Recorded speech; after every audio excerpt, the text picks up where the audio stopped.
안녕하세요. 로맨티스트의 신동희 변호사. 김장천 변호사입니다. 운전을 하면서 궁금하고 알고 싶고 김 변호사님한테 물어보면 왠지 답이 나올 것 같은 뭐 물어보시면 됩니다. 그런 것들을 저희가 몇 가지 정해서 네네네. 여쭤보려고 합니다. 네네네. 첫 번째 질문입니다. 운전면허증 분실했는데 이거 어디 가서 받아야 될까요? 일단 분실 신고만 할 때는 전국 경찰서 민원실에 방문을 하시면 되고요. 네. 분실 신고하면 당연히 재발급 받아야 되잖아요. 그렇죠. 분실 신고와 동시에 재발급을 하려면 인터넷으로 하셔도 되고요. 인터넷은 도로교통공단 안전운전 통합민원실에다 하시면 되고, 그렇지 않으면 전국 운전면허 시험장이나 가까운 경찰서 민원실에서 분실 신고와 동시에 재발급 신청을 하시면 됩니다. 두 번째 질문입니다. 네네. 저 외국 가야 되는데 국제운전면허증 어디서 받아야 되죠? 그렇지, 외국에도 운전해야 되니까요. 급하게 국제운전면허증 필요할 때는 공항 내에 국제운전면허 발급센터라는 곳이 있습니다. 그쪽으로 가셔가지고 신분증이나 그 다음에 6개월 이내에 찍었던 사진을 가져가시면 발급이 가능합니다. 그럼 국제운전면허증을 발급받을 수 있는 사람에 한해서 가면 발급을 해주겠죠? 그렇죠. 그냥 무조건 가서 달라고 하면 안 주겠죠? 운전면허증이 없는데 어떻게 국제운전면허증을 받아? 네, 알겠습니다. 근데 나는 글로벌 시대니까 아, 영어로 된 운전면허증 받고 싶다, 이거 받을 수 있어요? 받을 수 있죠. 영문으로 된 운전면허증 발급받을 수 있습니다. 이거는 가까운 경찰서나 운전면허 시험장에 방문해서 신청을 가능하십니다. 만약에 운전 경력을 좀 증명하고 싶다. 내가 운전에 관련된 그렇죠. 네. 업무를 하는데 나 운전 잘해, 오래 했어. 이런 걸 좀 경력으로 증명하고 싶으면 이것도 경력 증명서가 있나요? 그렇죠. 운전 경력 증명서가 있습니다. 뭐 외국 회사에 만약에 취업을 한다 하면 영문으로 발급 받으시면 되겠죠. 이거는 마찬가지로 신분증을 지참하셔가지고 가까운 경찰서나 뭐 교통민원 24시 등으로 인터넷으로도 신청하실 수 있습니다. 저희가 이전에도 한번 이야기해 본 적이 있는데 네네. 이게 좀 고령 운전자분들 네네네. 운전면허 반납을 할 수 있다고 했잖아요. 그렇죠. 이거 사실은 네. 가볍게 저희가 지자체에서 뭐 보상을 해줍니다 이렇게 하고 넘어갔는데 어디에다 반납하면 되는 거예요? 사실 어디다 반납하는지도 잘 맞아요. 모르겠어요. 잘 모르겠어요. 그럴 수 있죠. 그러면 가까운 운전면허 시험장이나 아니면 인근에 있는 경찰서, 교통민원실을 방문하시면 되고요. 아니면 요즘 같은 경우에는 그 관할 주민센터에 한번 문의를 해보시면 원스톱으로 이거 이제 대응해주는 그런 방법이 있습니다. 저 같은 경우에는 사실 운전을 예쁘게 하는 편입니다. 초창기에는 굉장히 안전하게 했지만 지금은 그때만은 못하긴 해요. 그런데 여튼 이렇게 운전을 예쁘게 잘하면 착한 운전 마일리지라는 게 쌓이는 걸로 알고 있는데 그게 뭐냐면 네. 착한 운전 마일리지는 네. 일단 사고가 안 나야 되고 네. 그 다음에 법규를 위반하지 않겠다는 준수 서약서를 작성합니다. 서약서를 작성하고 난 다음에 1년간 교통법규를 잘 지켰다라고 하면 10점의 마일리지를 부여하는 거예요. 그래서 착한 운전 마일리지가 이제 1년마다 10점씩 쌓일 수 있는 거죠.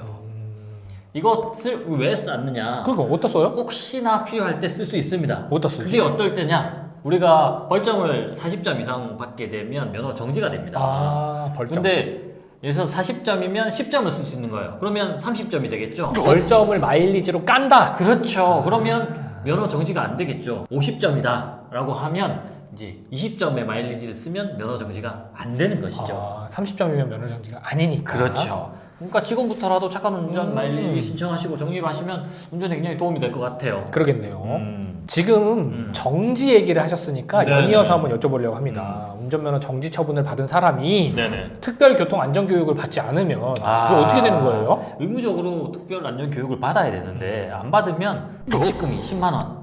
그 다음에 음주운전 같은 경우에는 네. 미수시 15만 원 범칙금이 부과된다. 이렇게 생각하시면 될 것 같아요. 사실 10만 원 때문이 아니더라도 그럼요. 이거는 받아야죠. 그럼요. 앞으로 뭐 재범을 안 하겠다는 그런 취지의 교육이잖아요.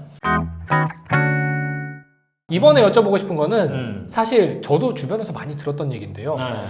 속도 위반했어. 네네. 왜 집에 뭐가 탁 날라와? 네네. 그러면 야 이거 뭐냐? 이거 과태료냐? 범칙금이냐? 그렇죠. 네. 되게 많이 물어보세요. 과태료가 뭐고 범칙금이 뭐냐? 네. 과태료는 무인 감시 장치에 의해서 내 차가 찍힌 거죠. 내 행위자가 찍힌 게 아니고. 그래서 차량 소유자한테 부과되는 게 과태료다. 이렇게 생각하시면 되고, 범칙금은 이제 경찰관님 뭐 조사하고 있다가 금지 무세요 해서 띡 불리면 이때는 행위자가 처벌받는 거잖아요. 행위자한테 부과되는 게 범칙금이다. 이렇게 생각하시면 될 것 같아요. 그러면 과태료는 차에 부과되는 거라고 했잖아요. 그렇죠. 차량의 소유자한테. 그러면 과태료를 내고 싶지 않고 난 범칙금 내고 싶어. 이렇게는 할 수 없나요? 할 수 있습니다. 과태료를 범칙금으로 바꾸는 방법. 일단 온라인이 있고 오프라인이 있습니다. 온라인에서는 그 행위자, 차량 소유자한테만 바꿀 수 있어요. 네, 제3자한테 바꿀 수 있는 것이 아니고. 근데 오프라인에서는 경찰서나 가까운 뭐 이제 지구대 파출소로 출석하셔가지고 다른 행위자가 만약에 했다라고 하면 내 차지만 저희가 운전했으니까 쟤한테 바꿔달라라고 요구할 수 있는 거예요. 자, 그러면 과태료와 범칙금의 가장 큰 차이는 뭘까요? 행위자한테 부과되느냐 아니면 행위자가 아닌 차량의 소유자한테 부과되느냐, 차량에게 부과되느냐, 이 차이인 거죠. 그러면 범칙금은 특정 운전자에게 부과되고 과태료는 차량에 부과되는 거면 그렇지.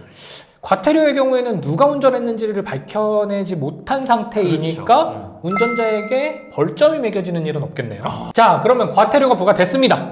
그래, 난 범칙금으로 가지 않고 과태료를 내겠어. 근데 과태료를 좀 덜 내고 싶어. 방법이 있나요? 그럼요. 사전통지 일정 기간까지 내면 20% 감축해주겠다라는 게 있어요. 그래서 그때까지 납부를 하시면 20%가 감경이 되는 거고요. 그리고 국민기초생활보장법에 따른 수급자나 아니면 장애인, 아니면 국가유공자, 아니면 미성년자, 만 14세 이상 19세 미만의 미성년자이면 한 50% 정도의 감경도 가능하다고 하니까 이럴 경우에는 가까운 경찰서로 방문하셔가지고 이런 감경 사유를 말씀하시면 좋을 것 같아요. 이거 궁금해하시는 분들 많은데요.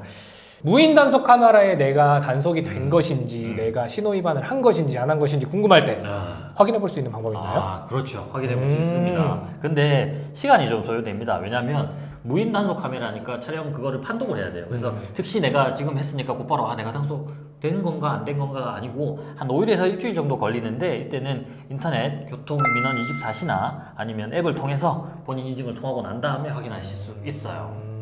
교통사고가 발생을 했습니다. 네네. 근데 나한테 잘못이 있대, 경찰이. 그렇지. 근데 나는 아무리 생각해도 나한테 잘못이 없는 것 같아. 예. 그럼 어떻게 해야 돼요? 그냥 잘못 있다, 받아들여? 해야 돼요? 아니죠. 이게 왜냐면 결국에는 사고가 나면 보험의 문제가 발생하잖아요. 손해배상의 문제. 거기서 정확하게 내가 손해배상을 받으려면 경찰관이 교통사고 사실 확인원이라고 합니다. 거기에 정확하게 사고 사실을 기재해줘야 돼요. 누가 가해자고 누가 피해자인지. 근데 이걸 제대로 안 하고 좀 수사가 미비하다라고 했을 때는 이의 신청을 할 수 있습니다.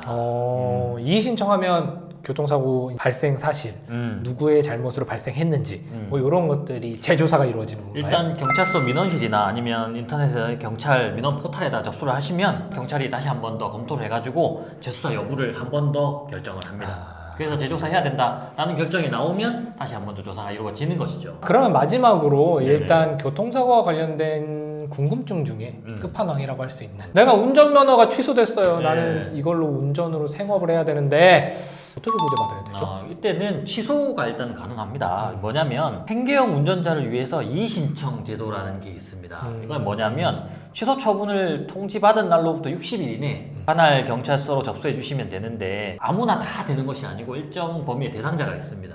운전이 생계를 유지할 수단이 되는 그런 사람이어야 되고요. 모범 운전자로 한 3년 이상 교통봉사활동을 했다든지, 교통사고를 일으키고 도주한 운전자를 검거해가지고 경찰서장 이상의 표창을 받은 자라든지, 이렇게 모범적인 사람들에 한해서 내가 이의 신청을 할 수 있다. 그렇지 않으면 사실은 행정심판, 행정소송으로 가서 구제를 받을 수밖에 없다. 이의 신청의 대상이 되기가 쉽지 않네요. 그럼요. 쉽지 않습니다. 그리고 가족의 생계를 유지할 수단이 되는 자, 이 부분도 조금 애매할 수 있어요. 나는 영업직인데 차가 반드시 필요하다라고 말하면 사실 그게 가족의 생계를 위해서 반드시 그게 필요할까? 여부가 좀 애매할 수도 있잖아요. 그래서 그렇군요. 이 부분은 판단이 필요할 것 같아요. 자, 오늘은 교통사고 전문 변호사 김장천 변호사님과 함께 운전을 하면서 네. 생길 수 있는 몇 가지 궁금증, 가벼운 것부터 무거운 것까지 정리를 네. 해봤습니다. 네. 이 외에도 사실 궁금증들은 굉장히 많을 수 있지만 맞습니다. 오늘은 여기까지 네. 말씀 나누도록 하겠습니다. 감사합니다. 감사합니다.